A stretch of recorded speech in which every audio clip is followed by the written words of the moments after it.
Welcome into the Talkin podcast. I'm Chase Goodbread, the sports columnist with the Tuscaloosa News, joined as always by Travis Reier. We are breaking down Alabama's resounding win over the Wisconsin Badgers, 42-10, the final score. We, of course, will look around the SEC in the final minutes of the podcast as we typically do. But first, Travis, your thoughts on this game. Obviously, Alabama had this thing well in hand fairly quickly, fell down 3-0 early, erased that right away.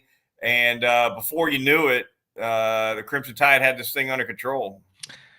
Hey, Wisconsin gets out to the 3-0 lead, right? 53-yard field goal, but lose Tyler Van Dyke, starting quarterback, in the process. I don't know how big of an impact that had on the game in terms of the big picture. It felt inevitable just based on speed and overall athleticism, roster quality in general, that at some point Alabama was likely to take control of that game on Saturday, Chase. But pretty much a thorough victory, I would say. You know, always some things we can pick apart, and I know we will. We'll do it for sure. A turning point, let's go there. It's got to be that lightning strike of a touchdown drive at the end of the first half, right? Alabama takes it 73 yards, I think, and 2 pass plays, 17 seconds of game clock to add 7 right before the half. Of course, a big pass down the sideline to Ryan Williams kind of set it up, and then Jeremy Bernard with the corner route the corner route to Bernard, I thought was a better throw than the one to Williams. Both good throws. I thought the throw to Bernard, though, was a little bit more in stride and on time. I know you were thinking what I was thinking in that situation, too. After Wisconsin missed the field goal, there's still 36 seconds left, and Alabama has 3 timeouts, getting the ball to come out to start the third quarter after watching Nick Saban in Alabama over the previous 17 seasons. I know you're sitting there in that press box at Camp Randall going, wonder what DeBoer is going to do here with this time. Well, he kind of showed us. He stayed aggressive, and look, different styles can work. No one's arguing with what worked for Nick Saban. I mean, those show up in the form of trophies, and his status is the greatest to ever do it. But it was interesting to see Alabama be aggressive there with the timeouts. And you're right, that felt very daggerish, not just in terms of getting points right there before the half, but to do it in such a quick and easy sort of manner. Yeah, Nick Saban's philosophy on that was that he generally he didn't want a negative offensive play or a big offensive penalty, something to turn it around to where now maybe the defense is calling a timeout, right? See if we can get this ball back, and maybe we'll take a shot. And usually Nick had the better team, so you don't have to take as many chances, right? But sure. Yeah, sure. Alabama definitely aggressive there, though. Jalen Milroe with a couple of big throws to give Alabama a significantly more comfortable halftime lead. What about the pass protection, Travis? We'll stay with the offense. Best pass protection I've seen from Alabama in a long time. Of course, Caden Proctor returned to make his season debut at left tackle. Elijah Pritchett, your starter on the right side. So the right tackle competition, according to Kalen DeBoer, is still ongoing. He says we're still going to see a good bit of Wilkin Formby going forward, at least in the short term. But Elijah Pritchett, I thought, made a pretty good statement on the road in Camp Randall. Yeah, that's understanding. You know, the Watts don't play at Wisconsin anymore, JJ or TJ or any of the Watts, but still, I agree. Took care of business, really. Came out a little bit of 6 and 7 man protection, maybe more so early, but then got the job done in some 5-man protections, a good bit of it actually, and that was very encouraging because that had been an anticipated scenario, right? Getting Caden Proctor in there at left tackle, Elijah Pritchett able to go on the right side. I get it where DeBoer's coming from too. You know, keep that competition going there at right tackle. If there's not, in your opinion, a defined separation taking place, because we've already seen you're going to need more than 2 offensive tackles if you go as far into the season as you're hoping you're going to go. No doubt. And you and I discussed, I think, on a recent podcast that the good Caden Proctor needed to be the one to come out and make this debut, not bad Caden, right? What was the old good Bo, bad Bo, the old Ole Miss quarterback? People remember? Bo Wallace. Oh, Bo absolutely. Wallace, yeah. This was good Caden, right? This looked like the Caden Proctor that was outstanding against LSU last year, the Caden Proctor that was outstanding against Georgia in the SEC championship game last year. So I thought it was a very positive sign for both he and the team that he got his season got off to a late start, obviously, but a fine start nonetheless. Very strong and very in control, very sure of himself, it seemed like. Confidence is a big thing, even at the offensive tackle position. He looks like he's just fine in that regard. You also like penalties in general were minimized in this game. You had a couple of false starts there for the guard positions, but otherwise, pretty clean football. Kept the turnover column clean, took the ball away a couple times, had a fourth down stop or two. So, it was going to take Wisconsin stealing some possessions and not just stealing them, probably getting set up in some really good field position to have a chance in this game. And Alabama didn't give the home team that opportunity. Yeah, flipped around the issue with turnovers and flipped it around with penalties, both in this game. Of course, going back to the USF game the prior week, Alabama had 13 penalties and lost the turnover margin 3-0 in that one. So definitely made a big difference for Alabama to turn that around. And as long as we're talking about the offensive line, I thought the run blocking looked pretty solid at times too, Travis, sometimes more than solid. I mean, the 34-yard touchdown run that Jam Miller hit, the offensive line just completely wiped out Wisconsin's defense on that play, pushing those guys to the left. And then, of course, Miller just took it inside a couple of linebackers who I think were kind of hanging out to see what Milroe would do. And next thing you know, I mean, you could have driven a truck through that hole. You're right. That conflict that Jalen puts you in with his legs, and they had run Jalen, or Jalen had pulled it on that same look a couple of plays or even a play earlier and hit the perimeter for a chunk gain. So when you get that kind of push, and then, as you said, Jalen's presence and how it can impact maybe those edge guys or those extra defenders on the other side, keep those guys at home.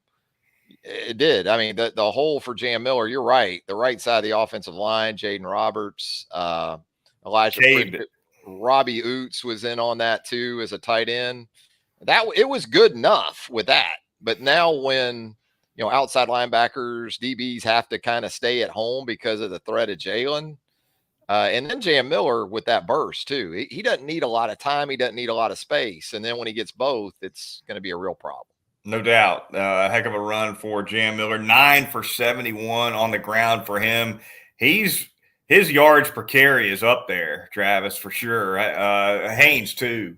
Yeah. But of course they both went crazy and from a yards per carry perspective against Western Kentucky, and only 3 games in, that still impacts the aggregate stats quite a bit. But Miller's having a fine year for Alabama, no doubt about it. What about Ryan Williams? Touch on him really quickly. The outstanding freshman comes up with a huge touchdown, Alabama's first touchdown of the game on a pass that I thought was Milroe's best throw of the day. He kept that ball on a rope, pretty low line, which I liked, because if you lay that ball out there with more trajectory, you're liable to run him out of the back of the end zone. Bad things happen when you make a guy – kind of stumble into that corner. He hit him in stride and really in the perfect spot. He did. A similar ball to Josh Cuevas too, down the hash mark later in the game for a touchdown where he drove it in there. You did have a safety trying to get over the top. I thought Wisconsin safeties were going to have a hard time doing that against Alabama's speed. But that was a very nice throw. It was a play that Alabama had run just earlier. Same formation, same everything, with E-Man Henderson in the slot. They weren't able to hit it. Then they come back to it a short time later, this time with Ryan Williams, and he absolutely takes care of that situation. We also saw him return a punt in the game, and I thought he was going to run that back there for a second. 20-yard punt return. This guy can do it all. No doubt. Yeah, it's the third different punt returner we've seen from Alabama this season. If I'm not, Jalen Mbakwe replaced Cole Adams, right? So Yeah. they are definitely into the subs when it comes to the punt returns. But yeah, Williams just phenomenal. I took a close look at that first touchdown pass. And of course, we've already touched on the one he caught down the right sideline to set up that touchdown before the half. But on the first one, the cornerback was even with him at the 20. And by the time that two of them got to the goal line, Williams had 3 yards on him, right? Yeah. Which guys with great speed is one thing, but a lot of times it takes a receiver might need 40 yards to beat a corner that bad. But if you can beat a guy by 3 yards when you're even at the 20, that's a burst. And I think you just hit on it because it was the same play to E-Man Henderson, and Emmanuel can run. Like if you just want to clock him in a 40, he's probably comparable to a Ryan Williams, but he's probably more of a strider too. In other words, it takes him a little while to get to that top speed. He's not going to get maybe that early separation like a Ryan Williams can, because you just said it. I mean, it's 0 to 60 in under a second or two. And when you can create that kind of separation against defensive backs, you're going to do a lot of the things we've seen Ryan Williams do so far this season. Real special stuff from Ryan Williams so far, no doubt about it. All right, on the defensive side of the ball, Travis, Kane Womack with his group with another fine effort. LT Overton played very well. Deontay Lawson played very well. A couple standouts. Keon Sabb played well, had a couple of pass breakups, almost another pick. Sabb's got 2 picks on the year. He's about this close from having 4 or 5. Yeah. So he's definitely been around the ball. He is. He drove up on that little crossing route there.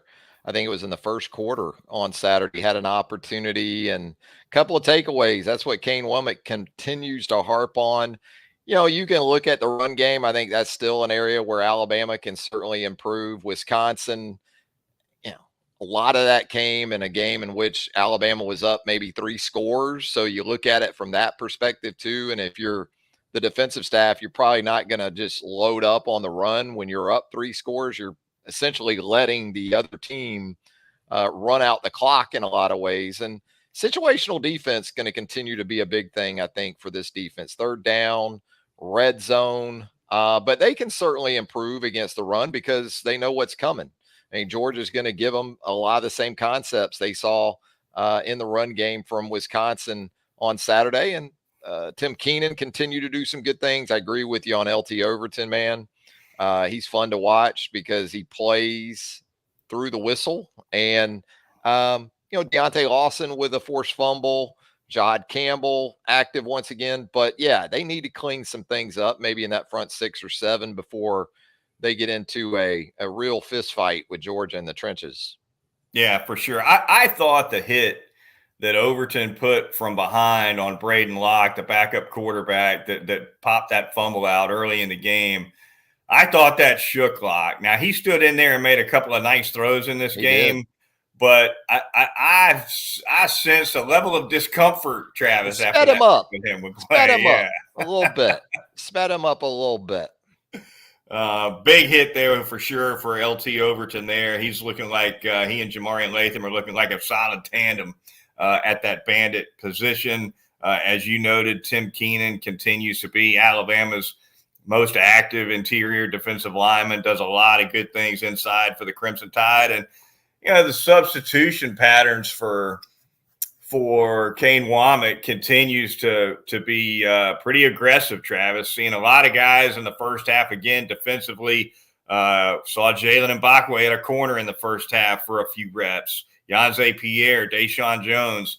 Womack is still, it seems to me, taking a lot of notes on a lot more than 11 guys. We'll put it that way. Yeah, and then when it pays off when you lose a Malachi Moore like they did on Saturday in game. So you make the adjustment of Devontae Smith going to that safety position, maybe more Red Morgan at the Husky. You're absolutely correct. Through 3 games, Kane and Mo Linquist and that staff, they have no problem rolling guys in there. Chad Robbins checking in here in the show chat, by the way, Chase, and we certainly encourage all of our viewers to do just that. And we thank you for jumping on live with us on a Sunday night. Chad says Wisconsin was able to run the ball up the middle for success several times. Can we not give Wisconsin's offensive line some credit? You just did, Chad. Maybe right. Chad's a Wisconsin fan. I was pretty impressed. I mean, that's what I expect from Wisconsin, though. Even with Phil Longo in there now as the offensive coordinator, Right. you know, Right. I think Ron Dane and Jonathan Taylor, right? When I think Wisconsin, so I kind of expect Wisconsin to have some run game success. Ron I Dane's think, name carved into the stadium at Camp Randall. as I it should noticed when be. I was there. Absolutely, absolutely. And look, Tim Keenan, I think it just underscores how important he is to this defense, because he is that war daddy type that can make it harder on offenses to run the football between the tackles. So, they've had that luxury, like you said, of rotating guys, Chase. But when they get to Georgia and Mizzou and Tennessee, I'm going to be interested to see the how prolific they remain in that regard. Because if the Georgia game is what we think it's going to be, I think if you play 60 snaps on defense, let's just say you play 60, 65, I think Tim Keenan's got to probably be out there for 40, Right. And right. that might be stretching him a little bit, but I think he's that important to this defensive front 6 or 7 right now. He needs to play as much as he can give him. He needs to give. This Alabama defense relies on Tim Keenan a whole lot. Did last year too. Seems like this year maybe even more so. But Tim Keenan's having a super year. Deontay Lawson again with a fine game, comes up with that big hit on a 4th and 1 for a turnover on downs in the first half. Travis saw that. Came through the gap and stoned the running back. Really nice tackle there. Little bit of a bone to pick for me with the official score. If you look at the stats, Deontay Lawson didn't get a TFL or even an assisted TFL. I don't know how that's possible. Did they give it to Keenan? Well, I think because I saw Lawson and Keenan there is who I saw. Lawson for sure made the initial hit, and maybe he at least should have had an assist. Yeah, I agree. Put no doubt. I mean, he shot that gap, like you said. I thought it helped Alabama right there to get the replay review too, because if Wisconsin goes fast there on that 4.5 yard, you probably don't get Tim Keenan on the field right there. Mm-hmm. And with the review timeout, you were able to kind of regroup and get the personnel out there for the 4th and short that I'm sure you wanted. Mm-hmm. And also the play call that you wanted, which was obviously to bring Deontay through the A gap. And, the play before, Deontay and Sab had kind of knocked each other off, the wide receiver that kind of was able to set up that 4th and short. It was 3rd and 14. Right. You're letting them check it down. You're going to rally, make the tackle short. But it ended up setting up that 4th and short, and it worked out just fine for Alabama. Yeah, disappointing down for Alabama on that 3rd and 14 to let it get that close to the first down marker. They were able to clean it up on 4th and 1, but you're right, that 3rd and 14 was as much as it was as good as Wisconsin could have hoped for. On the injury front, Travis, Quay Russaw, Malachi Moore, Richard Young, the 3 primary guys banged up out of this game for Alabama. Russaw and Young with leg injuries of some kind. Malachi Moore took a ding to the head. Sounds like he's going to be all right, especially with the bye week coming up before the Georgia game. But the Quay Russaw injury, that's definitely one to watch. The Quay Russaw injury is going to be the one folks will be asking about over the next couple weeks. They will. And I think where that could potentially be problematic is that he is a stout wolf. He's evolving into a pretty good pass rusher too. But early downs against a team like Georgia, you're going to need your best out there against the run and setting edges and things like that. Although Alabama uses this wolf position in different ways. I mean, we see them lined up behind the nose tackle sometimes. I'm still trying to figure it all out. But ultimately, it comes down to physicality in a game like Georgia, usually. And that's where you're going to need Quay Rusal if you can have him. Otherwise, you're getting more into Q Robinson, who is a very nice situational player as a pass rusher. Had his third sack in as many games Saturday. Keanu Coote, we saw on Saturday, but that's where I think Quay, if he can't go against Georgia, that's where you'll miss him. Yeah, I'm no doctor, and you never know with injuries. Sometimes they linger, sometimes they don't. Sometimes these young kids can bounce back, especially if you're not a lineman, you don't weigh a ton, and on a lower leg injury, you can bounce back quicker than people think. One indicator that I've kind of seen over the years, Travis, I'm sure you've noticed the same thing. I look for when they're going off the field with a knee or an ankle or a foot or anything, really anything below the waist. I look for how much weight they're putting on that foot on their way off the field. And for Rusal and Richard Young both, the answer was almost none. Right. So at least from an initial pain standpoint, those two guys were hurting pretty bad going off the field. Yeah, those were hot, those injuries. I don't think there's any doubt about that. And we'll see. You even think about it in terms of the running back position, because we've seen this with Alabama before. We're seeing it with Texas already this season. You got 5 scholarship backs in the preseason. Oh, we got plenty. We're not going to be able to get all these guys enough work. Right. Then you get to mid-October, early November, and you're down to like 2. And we've seen that at Alabama in the past too. So you just hope that those guys it's nothing that's season ending for them. We know it isn't with Malachi. You hope that's not the case with Quay and also Richard Young. And I thought it was interesting too, because they had Richard Young out there to start the third quarter, with the offense. So it was good to see them get him involved pretty quickly there. Yeah, no doubt. He was out there right away in the second half. And, I think he's a guy to watch for. I know it looks like the running back rotation is going to be pretty Saban-ish in terms of how it's divided in terms of reps and carries. It's a 2-man game. But I assuming Young's injury isn't too bad to keep him out for long, I do expect to see a good bit more of him as the season progresses. Like you said, you can't have enough backs. They're always getting banged up. It's the most injury-prone position on the field, no question. Punter, however, is not an injury-prone position. What about James Burnip, Travis? Big game for him, 4 punts, averaged 53 yards. 3 of them were inside the 20, one of them to the 5. I saw that Wisconsin punt returner fair catch one at the 5, and the first thing I thought was, he better be glad Nick Saban's not his coach.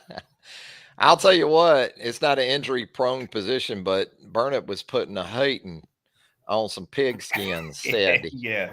At Camp Randall. He was tremendous, man. And I hear you on the fair catch at the 5, but with the way this guy can hang it up, I'm thinking if you're a return guy, you can just get lost back there. You're just mesmerized in some ways by the hang time, and you're just trying to make sure you field the football cleanly. You can't really think about where you're at on the field.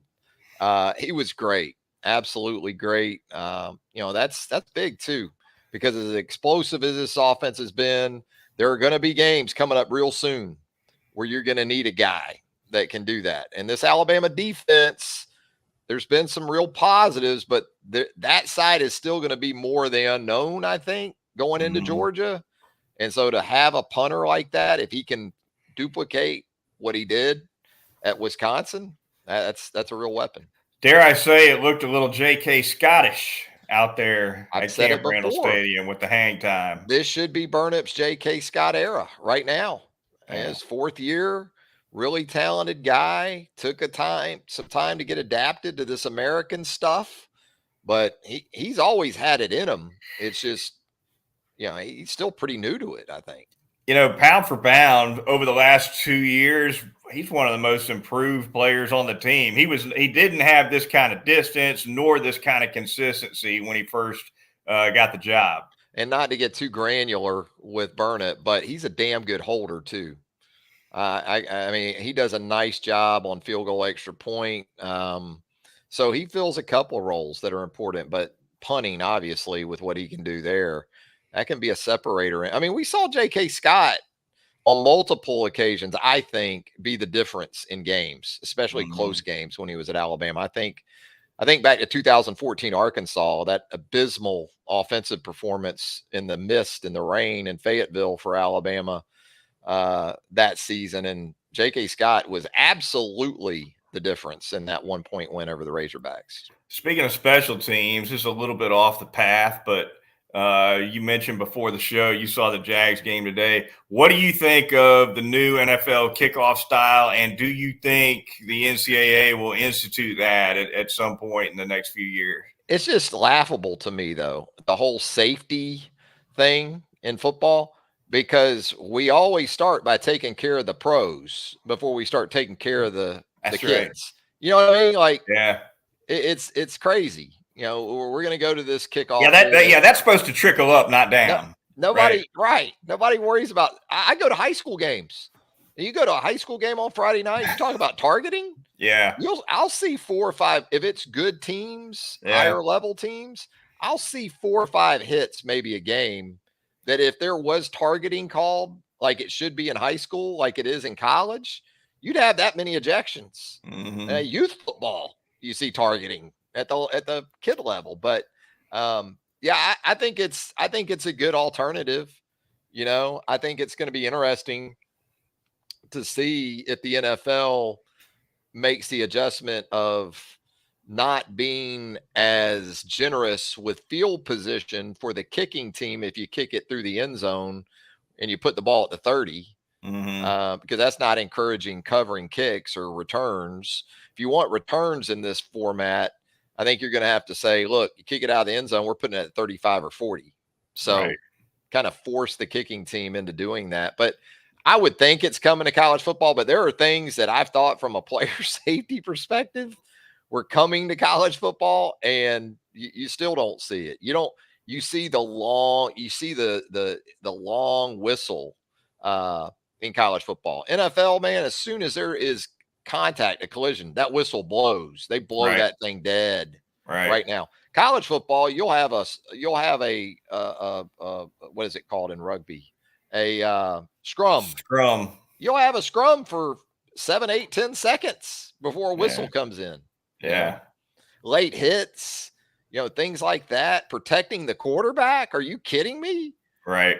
I mean, compared to the NFL, college football doesn't give a damn about the quarterbacks. Nah, comparatively it doesn't. All right, we'll go around the SEC for a few minutes quickly, Travis, like we always do. Some games of note as always. Let's start in Lexington, where the Wildcats hung with Georgia 13-12, the final score. Of course, Georgia has an idle week upcoming before they play in Tuscaloosa. But offensively, Georgia looked shaky in this one, Travis. They did, and I know they had an injury up front, to that offensive line. That's pretty important. So that'll be worth watching going into this bye week and perhaps into Alabama the next week. But Mike Bobo, it's a love-hate relationship with that Georgia fan base. I think there's a lot of Georgia people that appreciate Mike going back to his time as a quarterback for the Dogs, but they get after him. And he I think that offense in general gave the fan base some ammunition for that on Saturday. I give Kentucky a lot of credit, man, because they were awful against South Carolina on their home field the week before. But I thought if you're an Alabama fan or you're Alabama, you're thinking, and we talked about this with Alabama's run defense, I thought Kentucky hung in just fine in the trenches, which probably surprised me as much as anything. So I see where Texas, I guess, jumped to number 1 in the AP. So I believe that's right. Little change there too. Yeah. Dogs keep winning though. I mean, it's the same thing for Alabama. We won't really know until a week from Saturday night, and 2 Saturdays, we're going to know a lot more. We know a little bit through 3 games. I get asked stuff about this Alabama team. Are you concerned that they don't sustain drives? Well, I mean, they're averaging over 40 points per game. Right. I mean, it's hard to average 42, 45 points per game and also hold the football for 40 minutes, When you're springing long touchdowns, that's the opposite of sustain. Yeah, but they're not hanging on to the ball. Right. They're not hanging on to the ball. Well, you know what? One of their last drives, if not their last drive yesterday, was with the twos, and they hung on to it for like 6:30 of the fourth Mm-hmm. quarter. They took the clock, as Nick Saban used to say. It's a long season, and there's chapters to this thing, there's blanks to this thing that you don't get all the answers in the first 3 weeks, right? Nope. It takes some time. So I think for Georgia, Alabama, some of these other teams, we're still waiting on some of those answers. What about the Mark Stoops punt decision with a few minutes to go? Are you piling on like the rest of America, or do you defend it? What'd you see there? I forget what the down and distance even was. Yeah, well, it was. That means everything. I mean, it's easy to say go for it, but if it's 4th and 12 Nah, it wasn't and anything you've like got and that. you've got your timeouts, I didn't think it was. I Yeah, remember thinking, boy, that's a defensive guy as a head coach right there, right. because that's what a lot of those guys will do. Yeah, I mean, sure. Well, at that point, what do you got to lose, right? I mean, you're a 20+ point underdog playing on your home field. Go ahead and take your shot. But did it necessarily surprise me? No. Yeah. They were on their own 48-yard line with 3:09 to play, and what I'm looking at right now is it was indeed a 4th and 13. So Well, and you're only down a point, right? All you need yeah, is 3. yeah. So I don't have as much of a problem, I guess, with that on 4th and 13, and you've got your timeouts. Stoops was And thinking you I and didn't you've want to done give you up points, yeah, right? I mean, and you've done a number on that offense, I Yeah, mean, it's not like you're in a shootout. If it's 43-41 in that situation, then you might have to take your shot. But you've done a good job. It's 4th and 13. You can pin them here, get a stop, then you're only down a point. You're not down. If you're down a touchdown there, maybe it's a little different thing, because if you're going to have to go the length of the field, get it in the end zone, to me, that's a different deal. it is. It is. If you don't get the 4th and 13, Georgia's only got to convert a couple 3 first Right. downs to stick to just to score 3. Well, now you're down 4, which means you got to go back with a touchdown. Field goal doesn't help you. So it was an interesting decision for sure. AK's already ready to talk Bama-Georgia here, Chase. Yes. We won't do too much of that tonight, but AK says, I don't think UGA's offense is all that great. Bama's got a better quarterback and skill players. Oof. Some Alabama fans still argue with you about that. Georgia's probably got a better defense, although Bama's is pretty stout. Here's the thing about Georgia. Some of the stuff that you were able to do against the back end, especially of Wisconsin's defense, and I'm talking more about the safety positions than even the Mm-hmm. corners. But you ain't going to get against Malachi Starks what you got against 14 and 24. Ricardo Hallman. Yeah. Yeah, Yeah. No or doubt. it's going to be a little different deal. But I hear you, AK. And by the way, we appreciate you chiming in. And also, for any of you out there that haven't subscribed to the YouTube channel here, go ahead and hit that subscribe button. Hit that notification bell while you're at it. That way you are alerted to all of our content as it drops here on the channel. And if you wouldn't mind, a thumbs up would be greatly appreciated as well. How about a thumbs down on Florida? Don't do Losing. that. They'll hit that one too. Oh, Florida, boy. That's a rough situation. I mean, it's bad when now after every loss you get these reports of emergency board of trustees meetings and things Oh, like that. never good. Never good. It's rough for Billy Napier, other than the fact that he's probably looking at 30 million if he does get the axe this season. But that's a hard football team to watch, man. I know they were hoping for some magic from DJ Lagway. That's not really fair to put him in that situation 3 games into his college career. In fact, it was Marcel Reed, right? A Texas A&M getting the start for Connor Wegman Right. that sort of, stepped up onto the stage there for the Aggies. So rough times in Gainesville right now, Goodbread. And this game was so much worse than 33-20. I mean, it looked more like 43-10 out there. Florida just they didn't have anything on offense. A lot of confusion, I thought, some undisciplined stuff on Florida's part. Some lack of effort I saw here and there out there. It just doesn't look like Billy Napier has much much of a voice in this locker room right now, and we'll see if there's an interim coach plugged in there by the end of the season. But I don't know how Billy survives it. I don't think he does. And I guess, there's Mississippi State this weekend, this Saturday in Starkville. And I don't know if we're going to talk about what Mississippi State looked like at home against a MAC school on Saturday night. But maybe the Gators are able to win in Starkville. I think there's a bye week coming up for Florida. So there's some kind of those mile markers that you think about if you're going to go in season with the interim route. Down on the Plains, quarterback change for the Auburn Tigers. Hank Brown, Travis, 4 touchdown passes in a win over New Mexico. The Tigers searching for answers on the offensive side of the ball as hard as they can, and they decided to shake it up at the quarterback position. Hugh Freeze said that he made the decision when he watched film on Monday coming out of that loss to Cal. But I think he said he didn't tell the players until Thursday. But quarterback change afoot right there. And, my thought on it, Travis, is you're the head coach. You're an offensive guy. You're supposed to be an offensive guru, right? And a modern offensive guru at that. Right. And in your second year, you've changed OCs and you've changed quarterbacks. Not much left to change except the head coach, right? If the offense doesn't move it.